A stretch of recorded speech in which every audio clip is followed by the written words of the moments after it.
गर्मी है, बहुत गर्मी है, कूलर खरीदना है तो लीजिए, अब आपकी समस्या हो गई खत्म। आ गया मात्र 4,990 रुपए में शानदार cooler.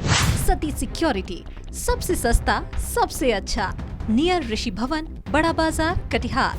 Phone number 06452 242 573। Mobile number 9297979709। जल्दी करें, स्टॉक सीमित है। राजनीति में कभी भी कुछ भी हो सकता है। आए दिन किसी न किसी मुद्दे को लेकर पक्ष और विपक्ष एक दूसरे पर हमला करते नजर आ ही जाते हैं।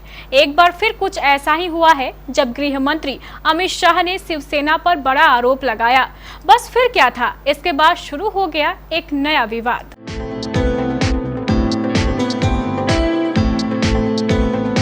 केंद्र में नरेंद्र मोदी के नेतृत्व वाली सरकार के 9 साल पूरे होने के मौके पर बीजेपी के संपर्क अभियान के तहत अमित शाह ने महाराष्ट्र के नांदेड़ में एक रैली को संबोधित किया।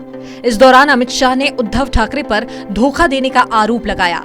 अमित शाह ने कहा कि 2019 चुनाव के बाद ठाकरे फडणवीस को सीएम बनाने को लेकर राजी थे। उन्होंने कहा कि बीजेपी ने पिछले साल ठाकरे नीत महाविकास अघाड़ी सरकार को नहीं गिराया, बल्कि ठाकरे की नीतियों से थक चुके शिव सैनिक शरद पवार के नेतृत्व वाली एनसीपी के साथ जाने को तैयार नहीं थे। अमित शाह ने कहा कि बीजेपी अध्यक्ष के रूप में मैंने और तत्कालीन मुख्यमंत्री देवेंद्र फडणवीस ने ठाकरे से बातचीत की थी, जिसमें ठाकरे सहमत थे कि अगर एनडीए विजयी हुआ तो फडणवीस मुख्यमंत्री होंगे। हालांकि नतीजे आने के बाद ठाकरे ने वादा तोड़ दिया और एनसीपी की गोद में बैठ गए। शाह ने उद्धव ठाकरे के बाद कांग्रेस नेता राहुल गांधी को निशाने पर लिया। राहुल गांधी पर निशाना साधते हुए अमित शाह ने कहा कि प्रधानमंत्री नरेंद्र मोदी जहां जाते हैं वहां मोदी मोदी के नारे लगते हैं। एक और मोदी जी को दुनिया में सम्मान मिल रहा है और दूसरी तरफ कांग्रेस के शहजादे राहुल बाबा विदेश जाकर देश का अपमान करते हैं।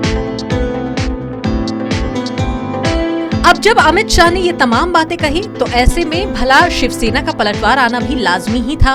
शाह के बयान पर शिवसेना उद्धव गुट के सांसद संजय राउत ने गृह मंत्री अमित शाह पर पलटवार करते हुए कहा कि केंद्रीय गृह मंत्री अमित शाह का नांदेड़ में उद्धव ठाकरे पर दिया गया भाषण दिखाता है कि बीजेपी अब भी उद्धव ठाकरे से डरी हुई है।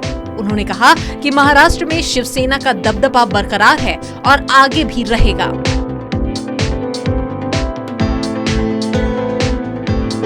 दरअसल साल 2024 के लोकसभा चुनाव और विधानसभा चुनाव को देखते हुए भाजपा ने अभी से माहौल बनाना शुरू कर दिया है।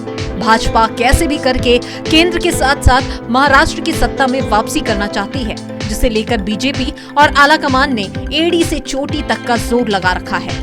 विधानसभा के नतीजे आने के बाद पता चलेगा कि महाराष्ट्र में असली और नकली शिवसेना कौन है।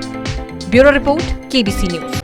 5 साल की फुल वारंटी वाला देश का पहला एसी केल्विनेटर।